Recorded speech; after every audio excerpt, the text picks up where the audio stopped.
अब सारे बेचारे हमारे जो लोग हैं वो अपना सर पकड़ के बैठ गए हैं कि हमारे मुजाहिदीन, हम इतनी मेहनत से उनकी ब्रेन वॉशिंग करके उनको मुजाहिद बनाते हैं, उनके अंदर जज्बा शहादत डालते हैं। ये कहा जाता है इंडिया की तरफ से कि ये एंटी इंडिया एक्टिविटीज में शामिल। इसी तरह शाहिद लतीफ मुजाहिदों को इकट्ठा करते थे ताकि कश्मीर के अंदर जहाद किया जाए और मुसलमानों को आजाद करवाया जाए, काफिर हिंदुओं की चुंगल से उनको आजाद करवा दिया जाए। उनको शहादत का शौक होता है लोगों को दिखाने के लिए, वो सचमुच में शहादत नहीं चाहते। आप लोग समझते हैं कि आपने कोई बहुत बड़ा तीर मार दिया, उनको ऊपर भिजवा के वो ऊपर जाके बड़े खुश हैं। नीचे तो उनको बेचारों को खोता या बकरियां मिलती थी, अब ऊपर जाकर उनको 72 उड़े मिल गई हैं। ऑलराइट मेरे प्यारे दोस्तों, मैं हूं हारिस सुल्तान और मुझे आज बहुत गुस्सा है हमारी जो राह इंडिया की जो स्पाई एजेंसी राह है, उससे मुझे बड़ा गुस्सा है। आपने फिर से हमारे एक बहुत बड़े मुजाहिद को ठोक दिया कराची में, औरंगी टाउन में। उनका नाम था दाऊद मलिक, जिन्होंने पठानकोट में पाकिस्तान का नाम रोशन किया था, और आपने आके उनको कराची में आके ठोक दिया। तो ये इस पे मुझे बड़ा गुस्सा है, तो इसके ऊपर बात करते हैं। लेकिन ये अननोन कोई बंदे आते हैं जो हमारे इधर कभी कराची में किसी को ठोक देते हैं, कभी लाहौर में किसी को ठोक देते हैं, और पता चलता नहीं कि ये कौन है। ये अननोन गनमैन कोई वहां से आया, मार मूर के चला गया। अब सारे बेचारे हमारे जो लोग हैं वो अपना सर पकड़ के बैठ गए हैं कि हमारे मुजाहिदीन, हम इतनी मेहनत से उनकी ब्रेन वॉशिंग करके उनको मुजाहिद बनाते हैं, उनके अंदर जज्बा शहादत डालते हैं, और आप आके मिनट में उनको शहादतों के सर्टिफिकेट बांट रहे हैं और पता नहीं चल रहा, खामोश हिट्स हो रही हैं। लेकिन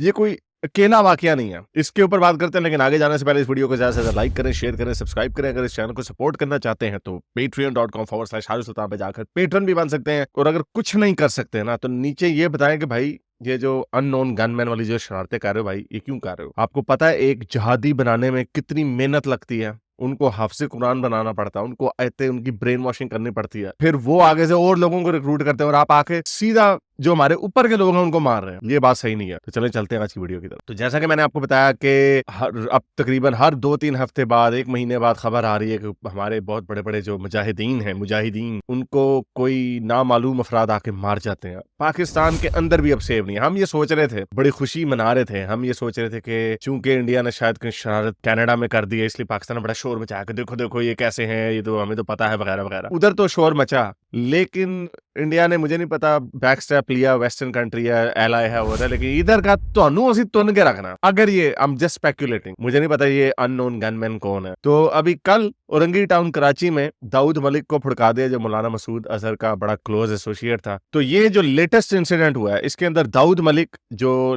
जिनका ताल्लुक लश्कर तैयबा से था, इनको वजीरिस्तान में नामालूम अफराद ने मार दिया। और ये कहा जाता है इंडिया की तरफ से कि ये एंटी इंडिया एक्टिविटीज में शामिल। इसी तरह शाहिद लतीफ 11 अक्टूबर, अब से तकरीबन कोई महीना पहले, उनको भी मार दिया गया। उनके ऊपर इल्जाम था कि उन्होंने पठानकोट के अंदर पाकिस्तान का नाम रोशन किया। अब इनको भी कोई नामालूम अफराद ने आके ठोक दिया, जैश मोहम्मद से उनका ताल्लुक था। उसी तरह 29 सितंबर को, यानी इससे तकरीबन 2 हफ्ते पहले, जियाउर रहमान को मारा गया। उनका ताल्लुक लश्कर तैयबा से था। उनके ऊपर भी ये इल्जाम था कि ये एंटी इंडिया एक्टिविटीज में शामिल है, और उनको कुछ मोटरसाइकिल पर सवार नामालूम अफराद कराची में ठोक के चले गए। हम इतनी मेहनत से बेचारे मुजाहिदीन पैदा करते हैं और आप आके ऐसे ठोकी जा रहे हैं उनको।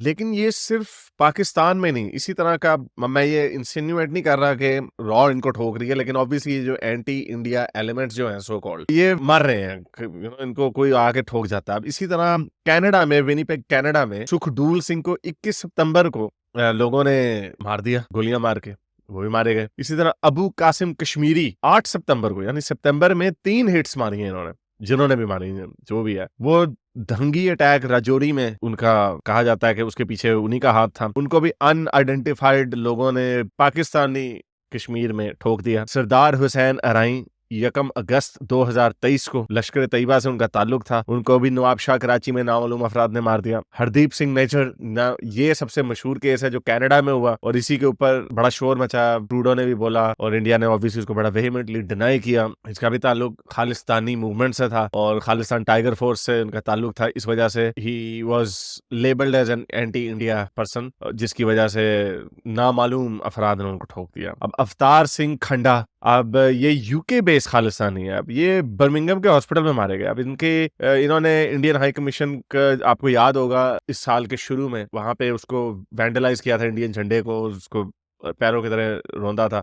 अब ये इसकी सस्पिशियस डेथ हुई है, अब ये इसके ऊपर कोई नामालूम अफराद वगैरह नहीं है। Again I think this is happening in the UK, तो he could have died his own death. इसी तरह परमीत सिंह पंजवर, ये भी उनको लाहौर में ठोक दिया गया 6 मई को। ये मुझे याद है, हमने इसको मेरा ख्याल कवर भी किया था, और ये इंडिया की मोस्ट वांटेड लिस्ट में थे। इसको भी नामालूम अफराद ने ठोक दिया। इनका ताल्लुक भी खालिस्तान कमांडो फोर्स से था। फिर इसके बाद है जी सैयद नूर शलोबर, 4 मार्च 2023 को। इनको भी खैबर पख्तूनख्वा में नामालूम अफराद ने इनको गोलियां मार के मार दिया। इनके ऊपर इल्जाम था कि ये कश्मीर वैली के अंदर पाकिस्तान आर्मी और ISI के लिए मुजाहिदों को इकट्ठा करते थे, ताकि कश्मीर के अंदर जहाद किया जाए और मुसलमानों को आज़ाद करवाया जाए, काफिर हिंदुओं की चुंगल से उनको आज़ाद करवा दिया जाए। तो वो आज़ाद करवाते करवाते इस जिंदगी से आजाद हो गए वो। इसी तरह बशीर अहमद पीर साहब हैं, 20 फरवरी 2023 को। उनका नाम इम्तियाज आलम भी था, टॉप कमांडर थे हिजबुल मुजाहिदीन के। उनको रावलपिंडी में ठोक दिया गया, और कहा जाता है कि वो 15 साल से पाकिस्तान में रह रहे थे, और कश्मीर के अंदर जो टेररिस्ट या इंडिया के हिसाब से टेररिस्ट एक्टिविटीज और पाकिस्तान के हिसाब से फ्रीडम फाइटिंग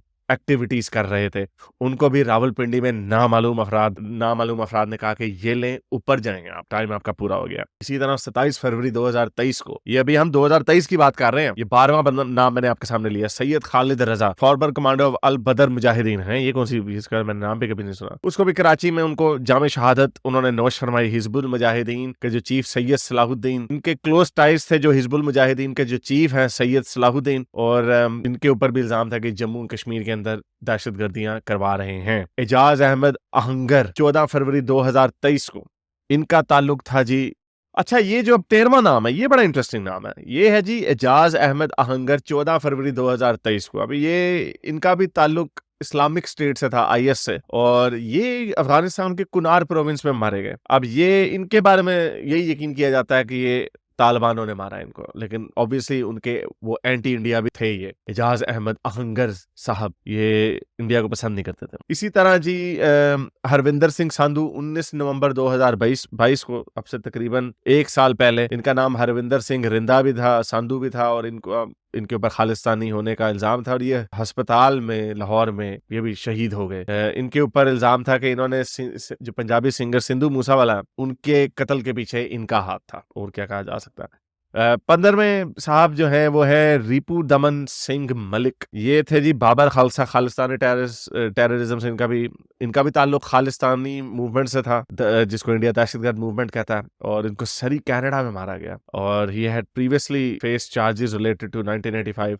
और हाँ, और इनके ऊपर पहले 1985 में जो एयर इंडिया की जो फ्लाइट थी, जो उसके ऊपर बॉम्बिंग हुई थी, उसके पीछे भी इनके ऊपर इल्जाम है कि ये इनका हाथ था। तो ये भी कनाडा में मारे गए, गोलियां मार के नामालूम अफराद ने मार दिया। जहूर मिस्त्री, इनका ताल्लुक जैश ए मोहम्मद से था, और इनके ऊपर इल्जाम था कि इन्होंने इंडियन एयरलाइन IC-814 जो था, इसके पीछे जो हाईजैकिंग हुई थी उसके पीछे इनका हाथ था, और इनको कराची में मोटरसाइकिल नामालूम अफराद ने गोलियां मार के मार दिया। तो ये 16 नाम है जो पिछले तकरीबन 12 महीनों में ठोके गए हैं, इनको शहादतें दी गई हैं। ज्यादातर का ताल्लुक ऑब्वियसली इस्लामी ऑर्गेनाइजेशन से है, और दूसरे नंबर पे सबसे ज्यादा वो ऑब्वियसली खालिस्तानी है। और ये सारे जो है इसके पीछे इनका अब शक किया जा रहा है कि इसके पीछे इंडिया है।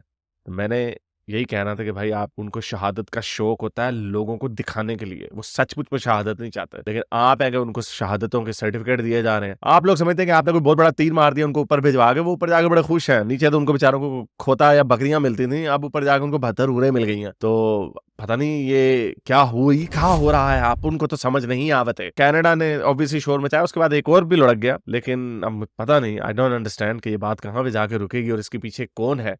I don't understand that. लेकिन जो भी है, इसका मॉरल ऑफ द स्टोरी यही है कि गंदे कामों से दूर रहें, दहशतगर्दी से दूर रहें, पढ़ाई लिखाई करें, अच्छे काम करें। उम्मीद करता हूँ आज की वीडियो आपको पसंद आई होगी। इसको ज़्यादा से लाइक करें, शेयर करें, सब्सक्राइब करें। अगर इस चैनल को सपोर्ट करना चाहते हैं तो patreon.com/हारिस सुल्तान पर जाकर पेट्रन भी बन सकते हैं। अब तक के लिए इतना है, कि वीडियो तक साइंस हाफिज। अगर आपको मेरी ये वीडियो अच्छी लगी तो मेरे चैनल के मेंबर बनिए, पेट्रन बनिए, या फिर आप मुझे बाय मी या कॉफी में भी सपोर्ट कर सकते हैं।